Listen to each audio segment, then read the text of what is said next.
Okay, so I showed you in the last video how you could sound a motive, the same motive, against two different cantus firmus segments that seemed completely unrelated.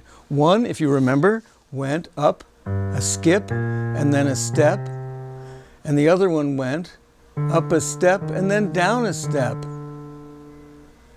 And so we managed to put the same motive against both of those segments. And then I told you that really that's not satisfactory from a Renaissance point of view, that what would be better would be if we could transpose the second occurrence of the motive. So think about this. Here I have 3 notes. Here I have 3 more notes. What do I have to do so that when I stack them up, I come up with a melody that will sound good against these 3 notes and also good against these 3 notes, but it will be sounding down a step, for instance? How can that be done? So this is a good exercise for you to think about, but I'm not going to, if you want, turn off the video and think about it, but I'm going to tell you the answer now. It's that I take the second 3 notes, I put them over here, and I transpose them up. Now, Morley never talks about this, but it seems to me from looking at a lot of repertoire that this must be what they did. I transpose this up, I invent a counterpoint that goes against both of these, and then when I put this back down, I'm going to put it back down where it was, where it belonged, and the counterpoint is going to have to be sounded down a step. Okay, so my cantus firmus, as you remember, was Greensleeves. And now I'm going to take notes 4, 5, and 6, and instead of playing, I'm going to play them up a step. So now I have a whole new set of vertical intervals. I have note 1 against note 4 up a step, and I have note 2 against note 5 up a step, and so forth. So what does that give us? Well, it gives us the first note is G, and note 5 up a step is E flat. So I've got a 6th. What can I do against a third or a 6th? I can have yum or bum or bum. So I have 3 notes possible, available to me. So I'm going to have to pick some of those notes. And the next one, note 2 against note 5 up a step, makes a 5th. Against a 5th, there's only 2 notes I can use. Fa, F, D are the only 2 notes I can use there.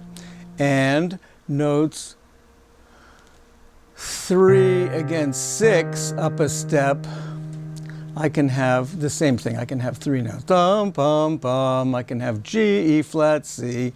Okay, so now all I have to do is make up a little tune in my mind that fits against these things. So what was the beginning? Ba, ba, ba, ba, ba, ba, ba, ba. And now I have to remember, how far did I transpose it again? Because now I'm playing the real cantus firmus. At its original level, I have to take the tune and transpose it down a step. Let's remember the tune. Da, da, da, da, da, da, ti, da, da, da. And now I have to sound that down a step. Da, da, da, ti, da, da, da.